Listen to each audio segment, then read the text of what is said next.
I've got a Nintendo 64. You're gonna be joking me! Gentlemen, this is...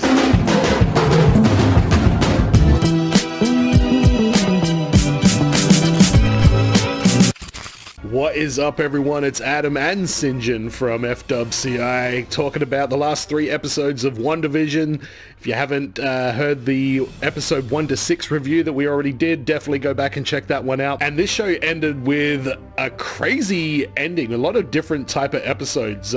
What did you think of the last 3 episodes in general? Did it live up, or was it a bit disappointing? Nah, definitely lived up.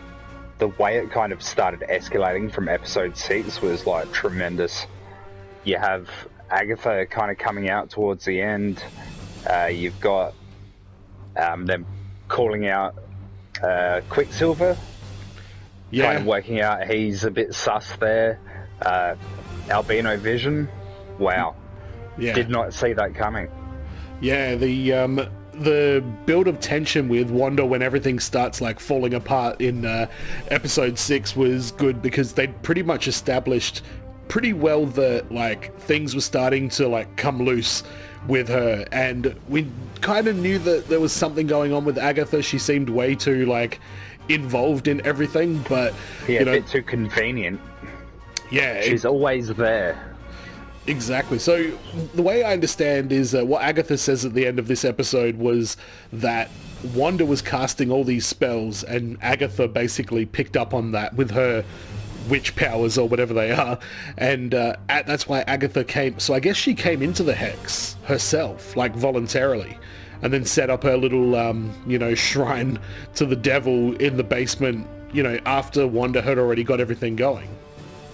Wow, I didn't consider that. I just kind of, yeah. She said something about like so many Kells being cast, like I just couldn't understand what was going on. I had to see for myself, and that's when she came in and realized that Wanda. That's right. Yeah. So did you understand? Did you follow with the with Agatha what her issue is with Wanda? Yeah, I think the way I understood it, there's quite a bit of jealousy there, because she's worked all these years to try and get where she is as a witch, and then you've got Wanda that just pops up out of nowhere. It's just like, us. Yeah. There you go. I've just done it all. Yeah, it's like Agatha had to learn witchcraft, but Wanda has it in her genetics, kind of thing. Yeah, it's been granted to her rather than earned. Yeah. You can kind of see Agatha's point there, but Oh yeah, she's envious as hell. But what was kind of weird about this, and jumping ahead a little bit, was I didn't see, there was a few things we didn't get much of a payoff with. So, okay. For example, all the stuff with Ralph and the bunny rabbit, I don't understand what the point of that was. Ralph really seemed like I want to say a misfire, but I have more faith in Marvel that this is weird on purpose. Yeah, they have a funny way of doing that, don't they? Yeah, like, I'm still wondering if, like, Ralph, it was somehow something else, because he was just a weird character. Like, he lived in a beautiful house, but he had, like, his own little, like, man cave thing going on. Just, I don't know, there was just something kind of off about that character the whole way through. I don't think it was what it was on the surface. I think there's something else going on underneath. So, yeah, I still got questions about Ralph Boner. Oh dear. But so we got the big reveal at the end that it was Agatha all along. That might have been one of my favorite moments. That and Henry, what's his name, Jimmy Woo. Henry Woo is Jurassic Park, I think.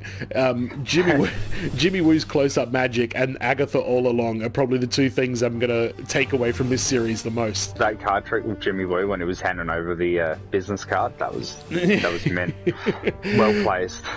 So it was the big reveal, and the kids have been trapped as well, which there's a lot of parallels still with Mephisto, who didn't show up. And if you watch New Rockstars with Eric Voss, you'll see that Eric Voss is devastated by this news. But Mephisto didn't show up, but I agree with him. Yeah, there's a lot of parallels with the Mephisto character and stuff that was going on with Agnes, you know, like having the kids on those choker things at the start of the final episode. That was it just looks very symbolic of Mephisto in the comics, because he had the kids, they were part of his soul, and in the comics they kind of appeared as like his arms. Wow. It's like crazy shit, but like there was just a lot of parallels in it. So I still think we're going to get some more Mephisto in this one here, but yeah, Could it just be a nod to Mephisto, or do you think he's definitely going to pop up? It could be, but they've also, you know, revealed and acknowledged the Darkhold in this show as well, which is that crazy book. So I think that's going to tie in with some of the more supernatural themes that are going to be coming up, like Blade, for example, with the vampires. There's going to be a Blade. Pretty sure that's going to be a movie, not a Disney Plus show. Interesting. Yeah, so there's going to be Blade. I think that's going to have something to do with the Darkhold as well. So there's going to be more paranormal stuff going on in the MCU moving forward. So I still think we're going to get Mephisto at some point. Do you reckon that this is going to throw like Wesley Snipes out of canon? I don't think he is canon at the moment. Because those old Marvel movies, I don't think they are in like the same universe as like Iron Man and shit like that. No, I might still see Will Smith and Tommy Lee Jones pop up. Oh, don't even start this. This guy told me that the first ever Marvel hero movie, the first ever black superhero was Will Smith in Men in Black, because that was a Marvel movie. And I swore black and blue that it was not a Marvel movie. And then what did we end up finding out? It says in association with Marvel Comics or some shit like that. Yeah. Something along those lines, yeah. Let us know in the comments. What do you think? Does that count as a Marvel movie or not? Because I think that doesn't. This crazy person over here reckons it does. Well, why would they even mention it if it wasn't part? Blah, blah, blah, blah. Yeah.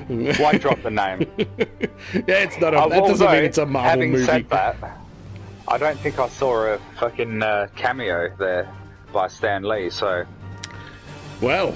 Is it really a Marvel movie if there's no Stan Lee? Actually, I don't think there was a Stan Lee cameo in WandaVision either. It'd be a posthumous one, if there was, you know what I mean? So, maybe... Man, I tweeted out about 4 or 5 years ago, Marvel needs to get Stan Lee in front of a fucking green screen with like a whole bunch of like crazy high cameras all around him, and then get him to say like 500 different like just one-liners that could be used in any context so they can just continue to put Stan Lee in like every Marvel movie until the end of time. That would be a damn good idea. Yeah, and this was like 5 years ago. Well, he only died like what, a year or so ago. 2 years now, I guess, but man, they really should have done that. And I would be totally fine if they just CGI'd Stan Lee into every Marvel movie. I would be more than happy with that. But I'd be happy with that as well. Yeah, but I think this is maybe the first ever Marvel property that doesn't have a Stan Lee cameo. Then was he in Black Panther? Actually, I think he did show up in WandaVision. Hang on, let me just quickly Google that. I think I saw his face on something. Or it might have been when I was watching X-Men. He was just standing in the crowd. That's fucking whack. It's a number plate that has Stan Lee's birthday on it. Okay. So, one for the diehards. Yeah, the real diehards that know Stan Lee's fucking birthday. Jesus 1920 Christ. something? Stan Lee Easter egg has been confirmed. Is this the fucking 23? thing again? Yeah, 12, 28, 22. 22. Yeah, he's an old bloke. He's nearly 100, man. Yeah, man. That's crazy. Far out. He needs some Wolverine blood in him. Keep him going. I reckon. But yeah, so I count that. I don't count that as a Stan Lee cameo. I think this is the first time they haven't had Stan Lee in it, so that's kind of sad when you think about it. But yeah, definitely. But speaking of cameos, what did you think of White Vision, Albino Vision, even? Love it. Absolutely love that shit, man. So that was epic, especially in the last episode where they had that little chat about the ship, like that little paradox. Yeah, well, And that left something pretty big open. I don't know if you noticed it, but well, when we talk more about that episode, I'll tell you my theory there. we'll get to that one in a second, but the reason that I bring up White Vision as a cameo is Paul Bettany said that there was going to be a big cameo in WandaVision, and it's somebody he's always wanted to share the screen with. Everybody thought it was going to be Doctor Strange or like Patrick Stewart from X-Men or like some crazy shit like that. And he actually had an interview recently where he's like, people were very upset when they realized it was me. I love it. I love every part of that. Oh man, but so well, the episode 8 was the flashback episode where it took Wanda through all of her trauma, and Agatha, I guess, trying to trigger some sort of lapse of concentration so she could steal Wanda's power, I guess, was kind of the objective of Agatha there. Yeah. And it kind of gave Agatha that understanding of how it really built up, because she thought that Wanda just knew how to do it, but it seems like Wanda did it out of more of a reflex than anything. Yeah, exactly. She had that one moment where she just broke and then boom. Well, not only that, but when you look at how Wanda got the powers as well, I don't know how she actually got them. I think the working theory is there's a mutant gene that is triggered by certain types of radiation, and there was radiation in Sokovia because she used a spell on the Stark, the warhead that was in the room. So she actually had magic at that point. Then she got hit with the Mind Stone, and it just sent it into like fucking Crazy Town, and that's how she got the full-blown magic abilities of where she is. But she still had it as a kid, which I think is kind of strange. Well, maybe it was just, that mutant gene change. Yeah, well, that triggered it. Maybe she was born with it. I hope they... Maybe she's Maybelline. Yeah, well, maybe she is. But I hope they explain a bit more about that, and I hope they go into some more like mutant, history in the Marvel Universe, because I like the idea that mutants have always kind of been hidden in plain sight. Yeah, that's a really cool concept. I do like that. But we... I like the way that episode was put together as well. Like, it was almost like an origin story for her.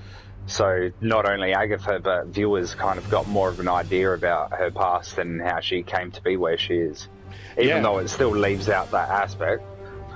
Well, we also, you mentioned Agatha, we also got Agatha origin story in this as well, where we found out she was, trying to be sacrificed by the witches of Salem or whatever it is, but she ended up just absorbing all their power, and she was they were chanting something about her being an unnatural to nature. So I think that Agatha,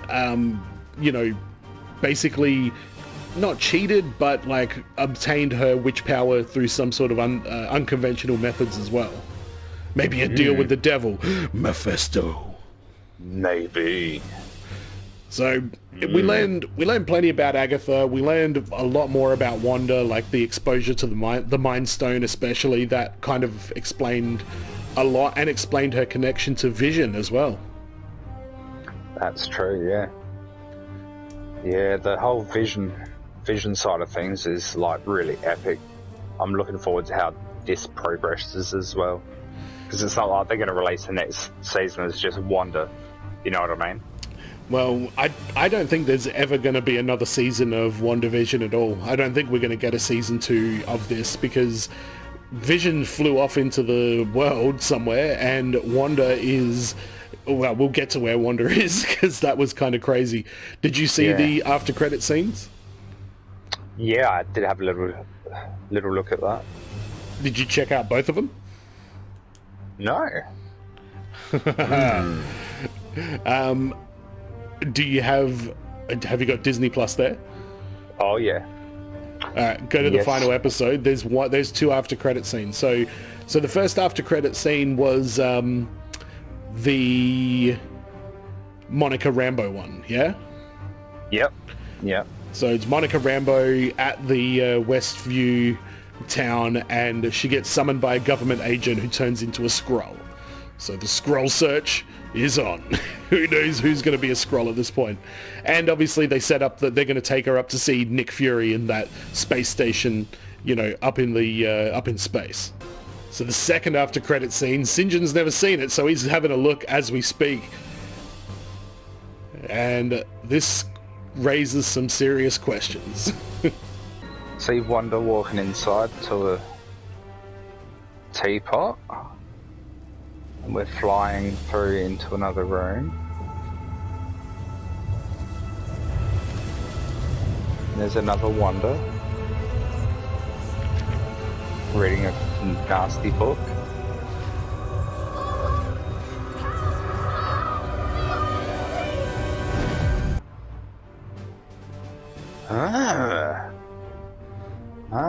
Help, please! Mephisto lives! Wow. He still has the kids! I thought she just created them, like she created Vision in that little house. It's kind of weird because she says to the kids, "Thanks for choosing me to be your mum," which is kind of weird phrasing of that.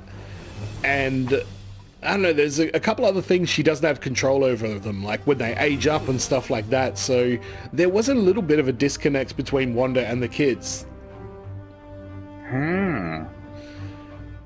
But, and I don't know if you notice this is what she's doing there. She's astral projecting like Doctor Strange does in his movie when he's asleep.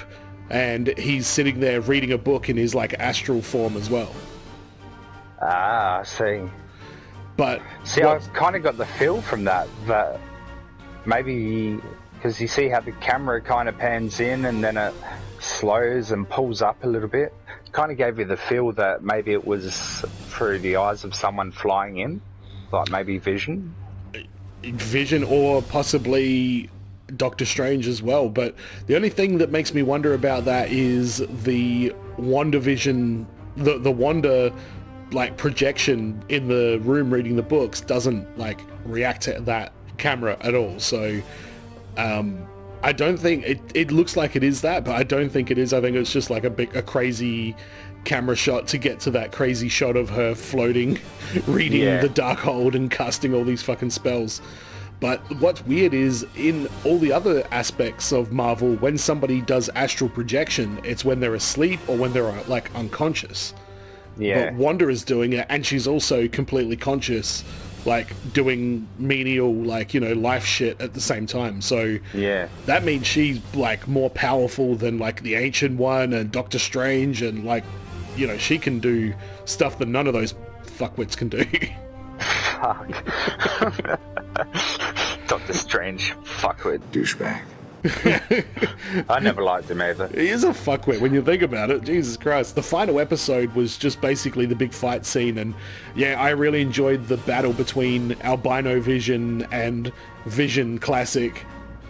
Yeah, and then when it came to that little conundrum thing that they were going through with the ship being rebuilt, is it still the same ship?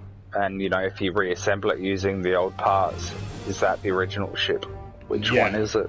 Yeah, which is very poignant and relevant to the two of them, being that they're both kind of made up of, you know, other parts. Yeah, that's right.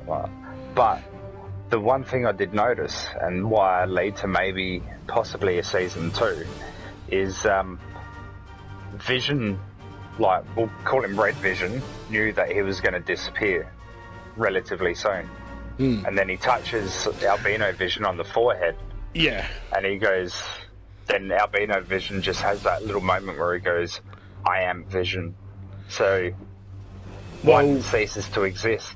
So does that mean that Vision's passed on his Mind Stone power into Vision passed on his memories. Because remember in the end of that like chat, they were talking about like memories of the things that make it. He talks about the rot, you know, the proof of where the ship has been. Yes.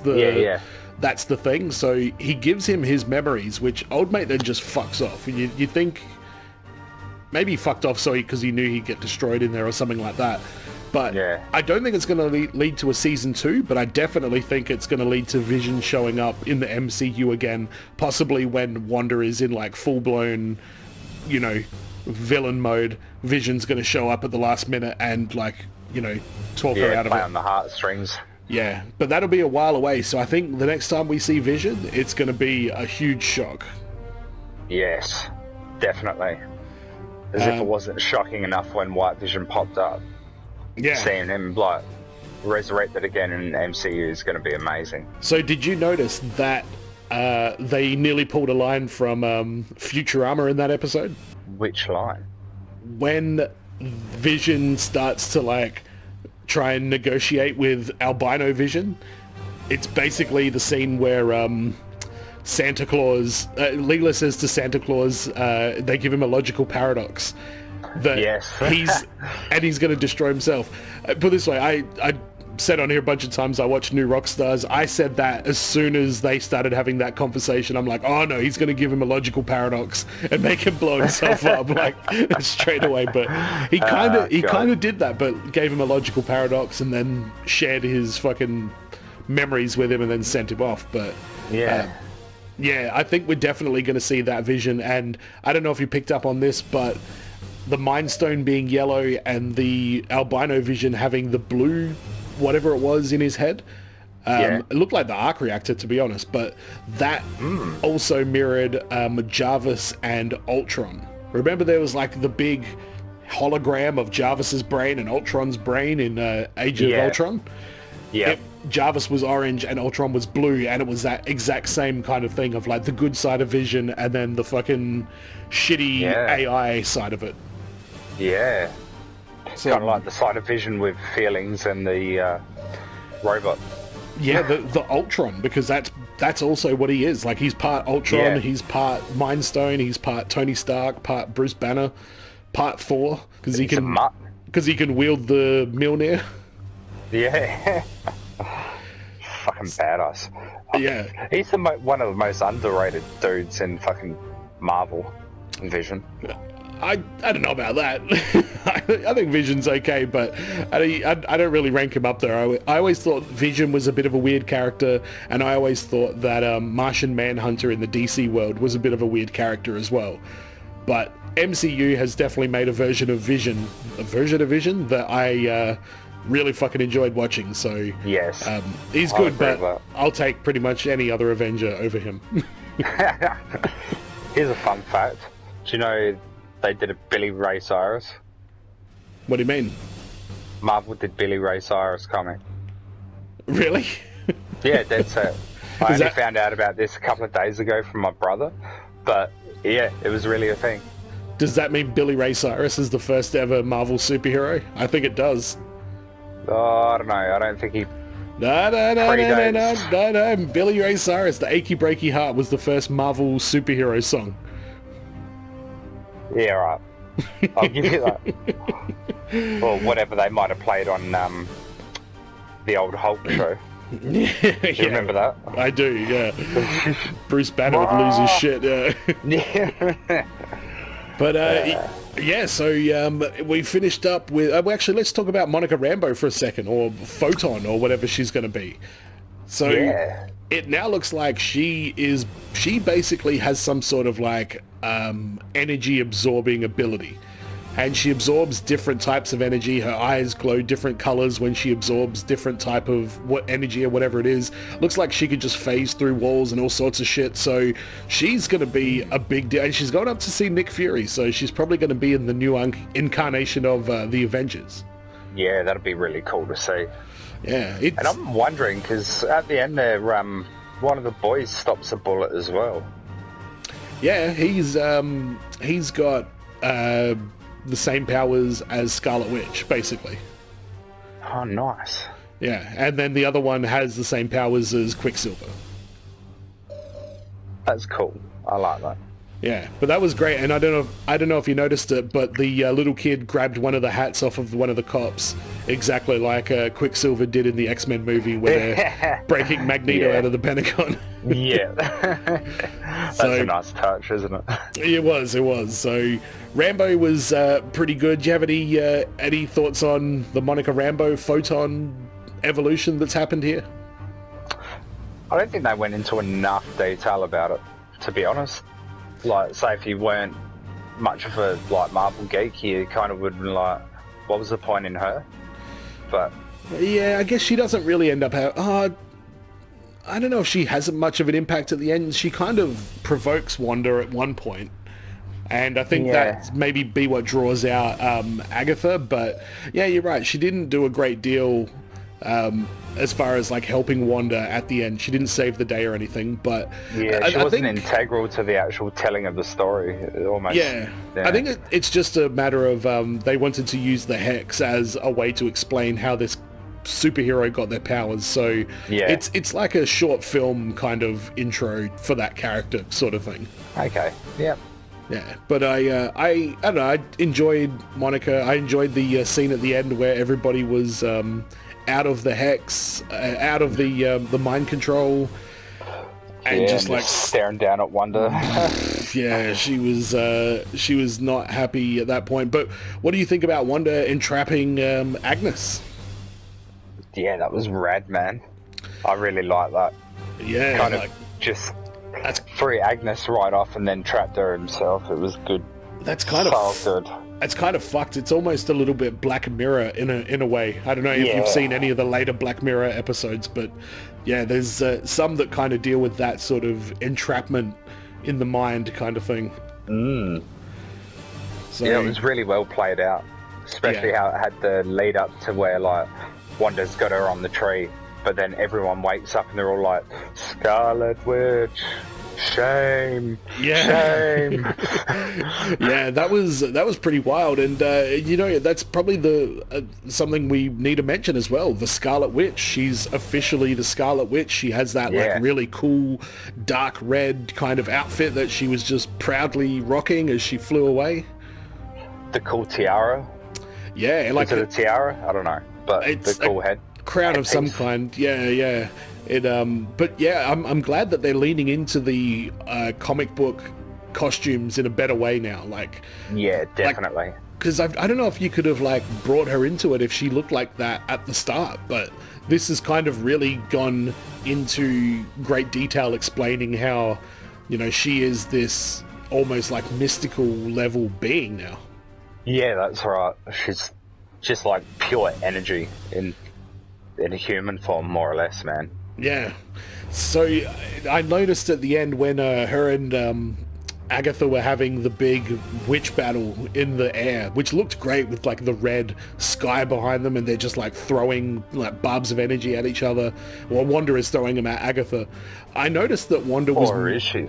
Well, she was missing an awful lot. She was missing a lot, and I was surprised when she'd done that rune spell where only the witch who cast it can conduct their magic in this space. Like, that was a nice twist to, fuck Agatha over, because I was wondering, how is this going to end? Like, Wanda's dying. She looks like a zombie. Like, yeah, that was like really well played out, very well played out. Because like Agatha being so arrogant is like, tells her about it. Little does she suspect that Wanda's just going to be like, okay, I'll use basics on you, bitch. Yeah. And it's basics that she learned from Agatha as well. So Wanda had the magic, but she had no idea how powerful she could be. She just had her limited use of like, putting people in those nightmare scapes and, doing a little bit of like telekinetic kind of shit. Hadokens. Yeah, but now that she's got that power already in her and she's learning all the spells, like that's setting her up as the big villain in Doctor Strange Multiverse of Madness. Yeah, that's going to be some insane viewing. Well, that is for sure. Put it this way, the Multiverse Saga, I think they're going to call it, is going to go across 3 movies. It's going to go across Spider-Man 3. So we're going to get the Spider-Verse. I think they've confirmed that Tobey Maguire is going to be doing a cameo in it. So are a whole bunch of other old Spider-Man, like Garfield probably is as well. Like they're really leaning into it hard. The next one is going to be Ant-Man and the Wasp: Quantum Mania, brother. Yeah. Quantum Mania, brother. That's Act 2, and then Act 3 of it is going to be the Doctor Strange Multiverse of Madness. Yep. So we're probably going to see some crazy, wild shit, like reality-breaking shit with Marvel over the next, 10 years, which is going to be fucking awesome. Yeah, definitely, man. I'm looking forward to how this all kind of binds together over the course of the movies and what else is going to pop up in the meantime as well. So we're just going to have a quick recap of the Marvel properties that are coming out in the next few years. So Black Widow is supposed to be out this year. That's apparently like a prequel.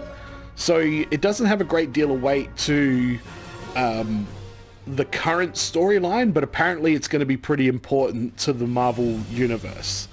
So it's probably going to introduce something, or something's going to happen in the end credits. I'm not sure what's going on with Black Widow, but it's long overdue. That was supposed to be out last year. Even with COVID, it was ready to be released, but there was just no cinemas, and they hadn't figured out the whole Disney Plus thing yet. Also coming out apparently this year is Shang-Chi and the Legend of the Ten Rings, Spider-Man No Way Home. So that's going to be the start of the multiverse story.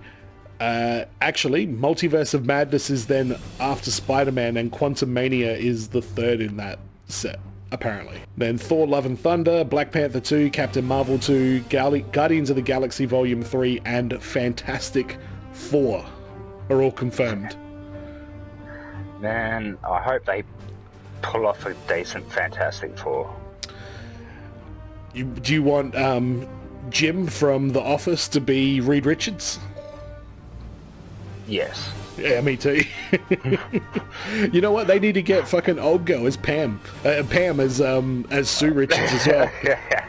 That'd be cool. I would be totally in for that. That would be fucking great. Might add a little bit of humor to the Fantastic Four, because I don't know. Their stories always seem kind of serious. Like The Thing is kind of good, but I don't know. Fantastic Four, I never really vibed with the old movies for them.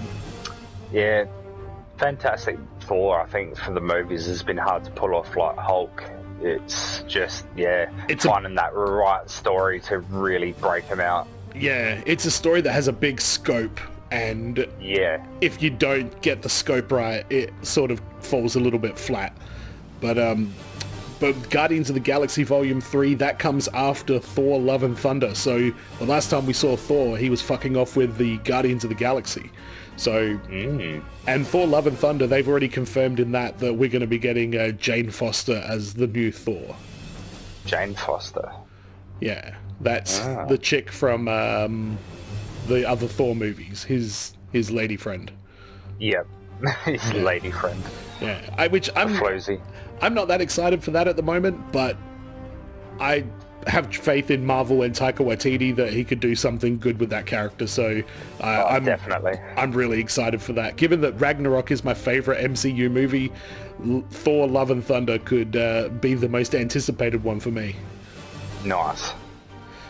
And I'll be looking forward to What If, even though it's not really along these lines.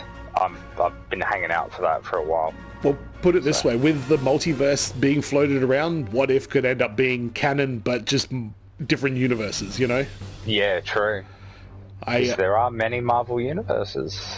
I'd be totally down for any of those to be crossed over or in any kind of way at all. I love multiverse kind of movies, but Captain Marvel 2, Black Panther 2. I don't know how they're going to do Black Panther 2.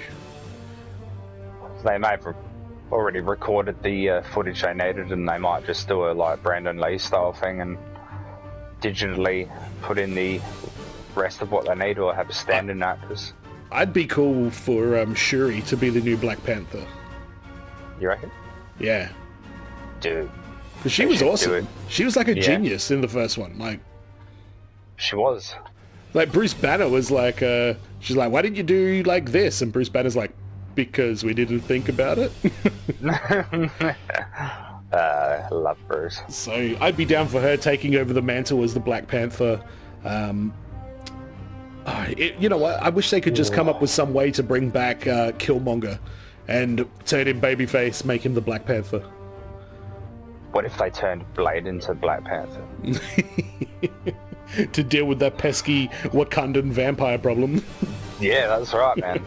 That's what if. I hope you're paying attention. I'm giving you gold here. What if Blade was the Black Panther? I'd dig it. I'd be down for that. What other what ifs would you like to see? Give me what if like the Incredible Hulk was actually fucking got the super soldier serum. I don't know. The Incredible Hulk got the super soldier serum. Jesus. What, like Bruce Banner got it, or like the Incredible Hulk accidentally got it? The actual Incredible Hulk. It turned into Red Hulk or something, man. It'd just make him insane. If you're listening, what if? Give me Hulk on the super soldier serum, please. But we'll just have a quick chat about the television series as well that are coming out soon. We just have WandaVision, Falcon and Winter Soldier's the next one. That looks like it's going to be pretty good. Loki season 1 looks like it's going to be really good. I think that's going to do a lot of world building for this whole multiverse situation as well. Yeah. And then your favorite, What If, which I'm actually pretty keen for that as well. We're going to get, like, what if T'Challa got picked up by Yondu instead of Peter Quill? Yeah. What if they're going to have the Marvel Zombies on there? There's going to be, like, I think there's one where Doctor Strange is battling himself. I'm not sure what that's all about, but that looks like it's going to be fun, yeah. There's going to be a Miss Marvel television series, so that's going to be the character from the video game, Kamala Khan, and that's going to tie in with the Captain Marvel 2 movie. So they're actually bringing in like a young female character to be the Miss Marvel that exists like in the Marvel world now. Yeah. Which I still don't like having any of the heroes with the name Marvel. I just think it's kind of dumb, but the character was actually really good in the game, even though the rest of the game sucked balls.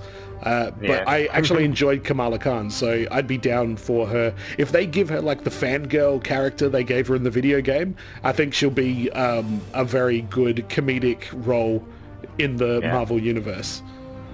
Reckon she'll be a hit?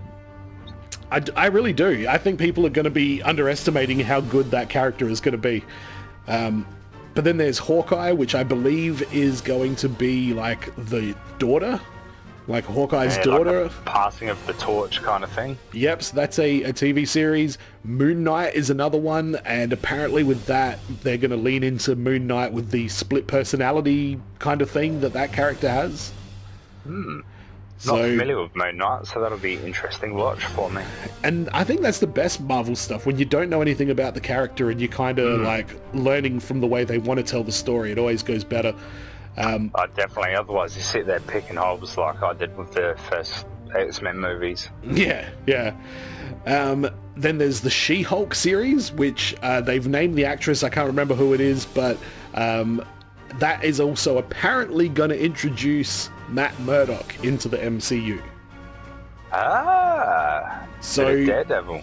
Even though the Netflix series were kind of in the MCU, it looks like they're just retconning that, and they're not going to really... They weren't really... They just had the occasional Easter egg, and that was pretty much it. Yeah. So I'm keen to see that, because, yeah, She-Hulk, that's a very interesting character to bring into the MCU, especially in a TV series, you know? Oh, definitely. It's going to be a good watch, for sure. This isn't a series, but it's going to be a one-off, a Guardians of the Galaxy holiday special. Like the Deadpool holiday special? Kinda. I think it's also going to be a bit like that really terrible old Star Wars holiday special that really sucked. Oh, nice. So that could be a good bit of comedy as well. I'm pretty keen to watch that. And the last few, Secret Invasion, so that's going to have more Skrull action in it. That's going to be more about the Skrulls infiltrating mankind and things like that, I believe, if it's like the comics. Cool. Something called Ironheart, which is about some young girl who is basically the new Tony Stark, and she's able to like build her own Iron Man armor. Ooh. So it looks like they're trying to get a lot of like young characters in. So did they have like the Young Avengers or something like that in the comics, I believe? Yeah. So I think they're trying to build like a whole new generation, probably in anticipation of saying, hey, we still plan on making these movies 20 years from now, and we're going to need some like new characters. So does that mean we might be able to see a bit more of X-23? I hope so. But the weird thing is, none of these have any X-Men related stuff in it. But the last two TV shows are Armor Wars, which is something to do with War Machine does something in that. And then there's an Untitled series about Wakanda. So I don't know what that one's going to be about at all. But Marvel's going crazy with this shit. And I'm fucking loving every single second of it. I mean, I shouldn't be shocked, but they are really just getting their hands in everything. And this is what I've always wanted things to do. Like, back in the 90s, we got, like, Batman and Superman movies. I was always thinking, like, why the fuck don't you just have Batman and Superman in the same movie? Like, wouldn't that be the best way to do it? And then, you know, DC is an example of, you know, trying to force that and fuck it up. But Marvel, because they were building from the ground up, like, they started slow and they just gained the trust of the audience. And by Captain America, I think that was the real turning point. That's when everybody was, like, on board with, like, everything that was happening with that shit. You know, like... that was definitely a defining moment, I think. Before Captain, we had, you know, Iron Man did well and got everyone's attention.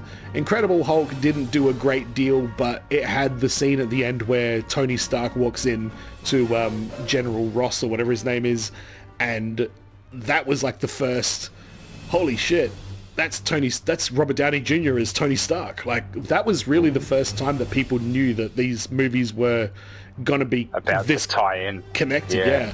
Then there was Thor, which I didn't really like, but it did a good job of, like, introducing some more of the fantastical stuff into the MCU. And then by the time Captain America came out and all of those movies had been tied in and people knew the Avengers was on the horizon, man, shit just never stopped. Like, the momentum just kept increasing, and it's still increasing now, like with these Disney Plus shows. Oh, definitely. The best thing that I think they did was tie in with Disney to be able to do this. Like, to put it all on a streaming network. Yeah. Have it set out so you can watch any phase you want, or you can, like, literally start in, like, a timeline order. Such a good move. I would really love to see Disney Plus put on, like, the ultimate Marvel timeline. And you sit down, you press play, and it starts with, like, whatever the first one is. It'll be either Agent Carter or Captain America. Yep. And it literally will show, but in that case, like, it'll stop watching the movies and it'll flick on to Agents of S.H.I.E.L.D. because that would have been next in, like, the timeline. So you might get, like, 7 episodes of Agents of S.H.I.E.L.D. and then Thor, the movie, comes on, and because that was next in the timeline. And then you might get a couple of random 5-minute clips that they made of Coulson doing some shit, and just, like, one, like, completely encompassed marathon. Yeah, just a playlist that puts everything in the perfect order so that you can watch the entire saga in order. And then when another movie comes in, if it's like a prequel, they slot it in, like, the right spot in that, you know, chronological timeline. So that's where I hope Disney Plus goes with their Marvel content, because streaming systems, they need to start becoming more intuitive to what people actually want to watch, instead of making us fucking search for everything. Seriously, these things, Netflix has like 8 recommended lists and none of them have what I'm looking for. I have to go and, like, click it and search for it. It's like, guys. Oh yeah, the recommendations drive me nuts. Fucking. But that's Netflix. This is Disney Plus, which I don't know, how are you finding Disney Plus in general? Like, do you find it to be a little bit clunky the way it operates, or? In my particular situation on my TV, it freezes up from time to time if you're going through the menu too quickly, but otherwise it's good. And the fact that they've got 4K movies on there without the extra dime, that's good. Smart move. Enjoy that while it's free.